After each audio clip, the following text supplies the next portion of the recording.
ئەو کەسێک کە خێر دەکەی، ئەو کەسێک کە خێر و سەدەقە دەکەیت و یارمەتی خەڵکی فەقیر و هەژار و کەسە بێنازەکان و بێباوکەکان دەدەیت، دەزانی کێ دوعای خێرت بۆ دەکات؟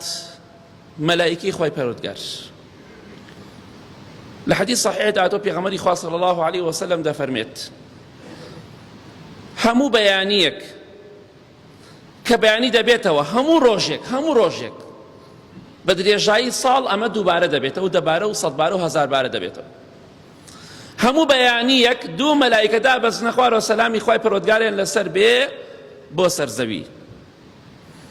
ئیشیان چەند دوو مەلایکەیە؟ خوا دەزانێت چەندێک گەورن و چەندێک لای خوای گەورە بەڕێز و بە قەدر و گرانن.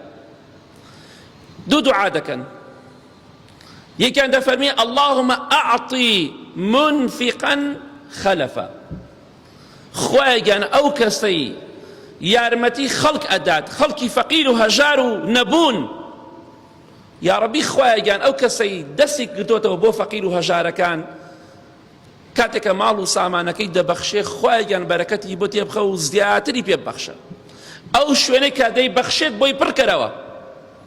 مەلایکە دوعای خێرت بۆکە. ڕۆژی 10,000 بکەرە خێر، مەلایکە دەفەرمێ خوایگیان ئەو 10,000ی بۆ پڕکەرەوە، 1000 دینارە خوای 1000ەکەی بۆ پڕکەرەوە. بەڵام ئەو کەیتریان دەڵێت اللهم ئەعطی ممسکا تەلەفا، خوایگیان ئەوەشی ماڵ و سەروەت و سامانەکەی لە فەقیر و هەژار ئەگرێتەوە نایەنداتێ، یا ڕەبی خوایە ماڵ و سەروەت و سامانی لەناوبەری. کەواتە تۆ کاتێک کە ڕۆژانە یا مەلایکە دوعای خێرت بۆکە یا دوعای شەڕت لێکە.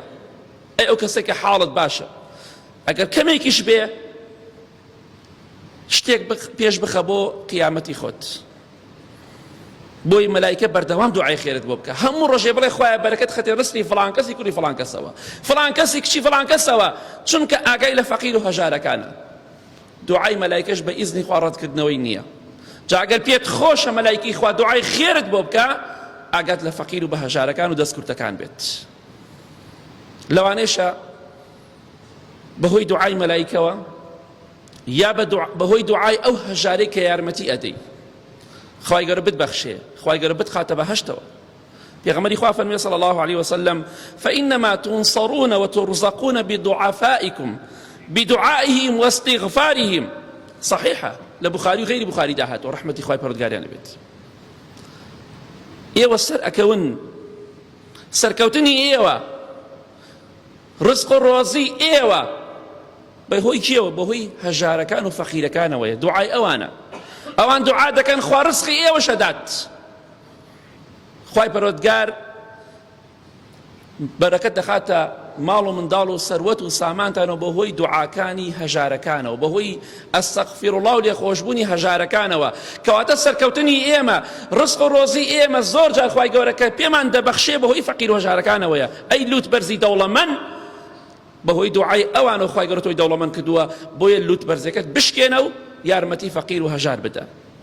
لەوانەیە لە پارشێوێکە لە کاتێکە کە خواردنێک پارێک ئەدەی بەدەست فەقیر و هەژارێکەوە، دوعایەکت بۆ بکە بڵێ خوای گەورە ڕەحمت لێ بکە، خوا ڕەحمت پێ بکات یەکسەر.